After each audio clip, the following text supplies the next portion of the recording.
নমস্কার, আজকে আপনাদের সঙ্গে ধনিয়া চিকেনের রেসিপিটা শেয়ার করব। প্রথমে এখানে মাংসটা ভালো করে ধুয়ে নিয়েছি। দিয়ে দিচ্ছি নুন, গোলমরিচের গুঁড়ো, আদা রসুনের পেস্ট।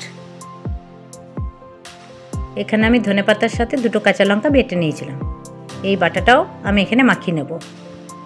যেহেতু ধনিয়া চিকেন, তাই অনেকটাই ধনেপাতা বেটে নিয়েছি।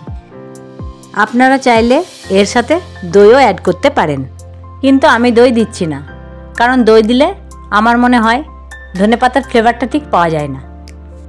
এটা মাখিয়ে নিয়ে 1 ঘন্টার মতো রেখে দিচ্ছি। রান্নাটা আমি সর্ষের তেলেই করব। কড়াইতে সর্ষের তেল দিয়ে দিলাম। এবার দিয়ে দিচ্ছি গোটা গরম মশলা আর তেজপাতা। দিয়ে দিচ্ছি পেঁয়াজ কুচি। পেঁয়াজটা খুব ভালো করে ভেজে নেব। এই ধনিয়া চিকেন বানাতে খুব বেশি মশলা তেল লাগে না। আপনারা তো দেখলেনই কতটুকু তেল দিয়েছি, কিন্তু খেতেও খুব সুন্দর লাগে।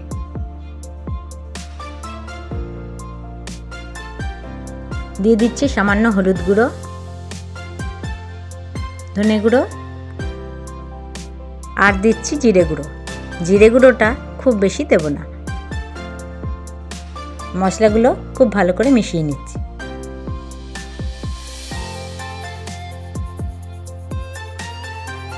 এবার দিয়ে দিচ্ছি ম্যারিনেট করা চিকেনটা। পেঁয়াজের সাথে ভালো করে মিশিয়ে নেব।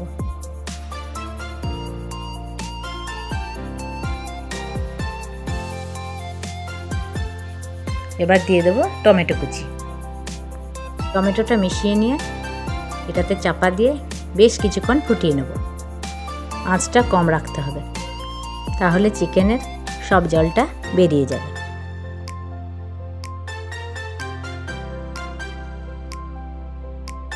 দেখুন কতটা জল বেরিয়েছে।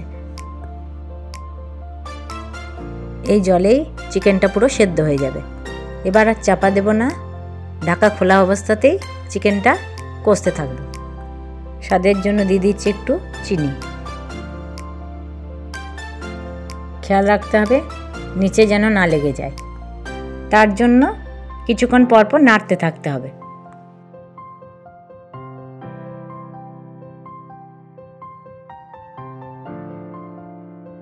এবার দিয়ে দিচ্ছি চিকেন কারি মশলা। এটা আপনারা নাও দিতে পারেন। এবার জলটা পুরো শুকিয়ে নেব।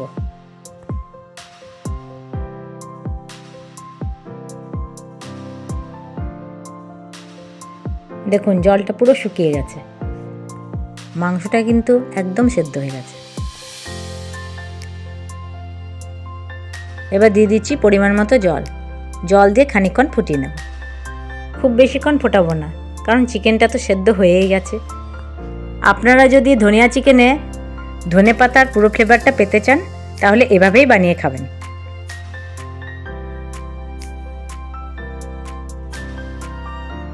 সবশেষে দিয়ে দিচ্ছি একটু গরম মশলা। ভালো করে মিশিয়ে নেব। ব্যাস, ধনিয়া চিকেন একদম রেডি হয়ে গেছে। এটা আপনারা চাইলে ভাত, রুটি, পরোটা সব কিছুর সাথেই খেতে পারেন। রান্নাটি কেমন লাগলো আপনারা সবাই কমেন্টের মাধ্যমে জানাবেন। ভালো লাগলে একটি লাইক করবেন এবং ফলো করে পাশে থাকবেন।